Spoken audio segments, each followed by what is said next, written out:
নমস্কার বন্ধুরা, আমি নিতাই মন্ডল। আপনারা দেখছেন নিতাই মন্ডল চাষবাস। ভালো আছেন সবাই বন্ধুরা? ভালো থাকবেন। আপনাদের জন্য বেশ আমি অনেকটা ভালো আছি এখন। যাই হোক, আজকে যেটা নিয়ে আলোচনা করব, মাইক্রোর ধান, মাইক্রোর হাইব্রিড ধান ধনঞ্জয় গোল্ড।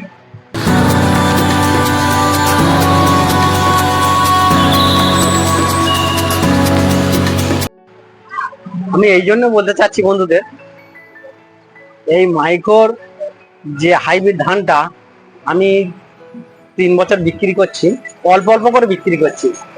তার কারণ আছে। তার কারণটা হলো, আমরা যে কোনো ধান বলো, ওষুধ বলো, যে কোনো একটা কিছু নতুন যখন লঞ্চ করে, সেটা না জেনে, না বুঝে, না দেখে কিন্তু আমরা চাষির হাতে দিই না। দিলে কি হবে? দিলে আমাদের ঠকতে হবে। হলে খুব ভালো হবে, না হলে খারাপ হবে।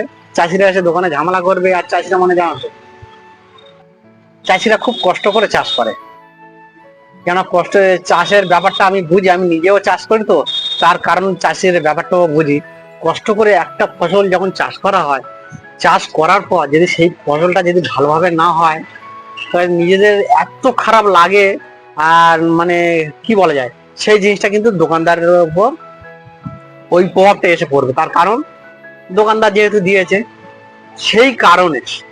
সেই কারণে যে কোনো ধান বলো, নতুন একটা ওষুধ যদি লঞ্চ করে, সেগুলো যাক, যে সব দোকানগুলো একটু ভালো বেচাকেনা আছে, তাদেরকে কিন্তু আগে কোম্পানি এনে ডেমনস্ট্রেশন দেখায় যে এটা এমন সুন্দর হচ্ছে, তারপরে প্রমোট করে বিক্রি করার জন্য। তা ঠিক মাইক্রোর যে ধানটা আমি 3 বছর বিক্রি করছি অল্প অল্প করে, গত বছর বেশ ভালোভাবে বিক্রি করেছি, এবছরও মাইক্রোর ধান নেবো। তার কারণ মাইক্রোর ধানটা আগের বছর যার যার কাছে দিয়েছিলাম, মানে বিক্রি করেছিলাম, সেই চাষি তো খুব হাসি খুশি মন। আর তার পাশের চাষি এসে আমার কাছে খবর নিয়েছে যে ওটা কি ধান, কেন যাকে দিয়েছি সে তো বলতে পারছে না। আর ধানের যেহেতু মাইক্রোর হাইব্রিড ধনঞ্জয় গোল্ড, এই ধানটা সবাই তো চেনে না, মাথা পাগড়ি বাঁধা থাকে। স্যাম্পলটা দেখতে পারবে, দেখাচ্ছি। তা মাইক্রোর হাইব্রিড ধান 20 বস্তা, এমনকি 22 বস্তা বন্ধ করে ফলেছে আগের বছর। 33 শতকে 1 বিঘা, 20 বস্তা 22 বস্তা। আমার কাছে কথা হচ্ছে, আমার অতই প্রয়োজন নেই। আমার কাছে 15, 16, 17 এই তিনটের মধ্যে ধান যদি হয়, তাহলে মোটামুটি চাষি খুশি।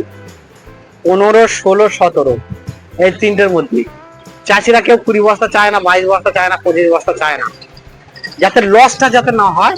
যাক, মোটামুটি একটা যেন লাভ হলে চাষিরা খুব খুশি হয়। সেই কারণে বন্ধুদের বলবো যে ধনঞ্জয় গোল্ড ধানটা চাষ করবে, বেশি নয়, 1 বিঘা করে, মানে 2 কিলোতে 1 বিঘা করে চাষ করে দেখবেন। তারপরে আমার কথাটা পুরো মিলে যাবে। তখন ও ধানটা যেমন গাছটা খুব সুন্দর মোটা হবে, এবং শীষটাও এরকম মোটা। অনেক আছে শীষ লম্বা, এর শীষটা অতটা লম্বা হয় না, কিন্তু এর মোচা হয়ে ঝুলে থাকবে শীষ। আর এরকম থোকো থোকো থোকো থোকো ধানটা দেখলেই তোমার মন ভরে যাবে।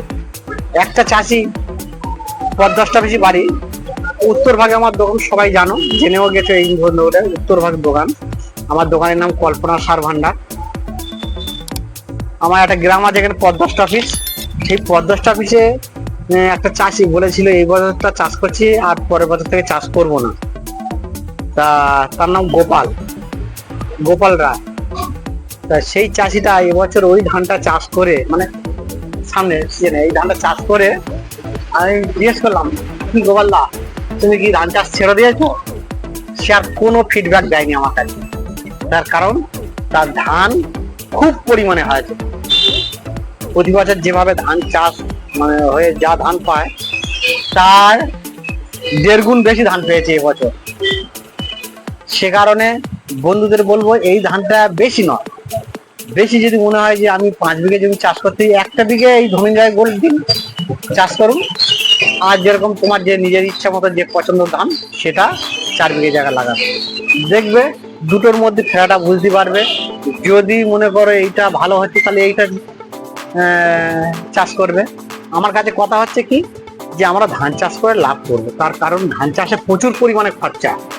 সরকার থেকে কিন্তু এই ধানের ব্যাপারটা একটু কমিয়ে আনছে, যে ধানটা এতটা না চাষ করে ধানের পরিবর্তে যেমন মুগ ডাল, মুসারির ডাল, এই যেসব জিনিসগুলো আমাদের এই ভারতবর্ষে যেগুলো ঘাটতি আছে সেই সবগুলো আমাদের এখানে চাষ করার জন্য প্রমোট করছে। কিন্তু আমরা একরকম চাষ করে করে সেটা অভ্যস্ত হয়ে গেছি, যে জিনিসটাও ভালোভাবে বুঝি, ধান চাষটা ভালোভাবে সব চাষিরাই বোঝে যে এইভাবে করতে হয়, সেই জন্য ধান চাষটা কেউ ছাড়তে চায় না।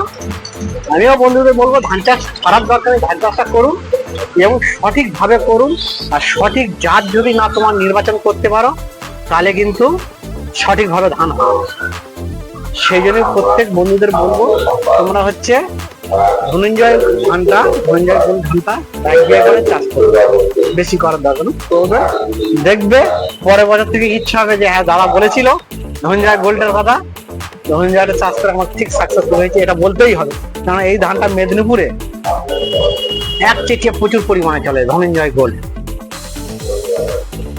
আর এর হচ্ছে রোগ পোকা খুব সহনশীল।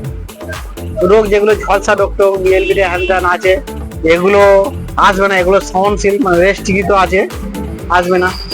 পোকার দিক থেকে ওই রকম হট করে পোকা লাগবে না।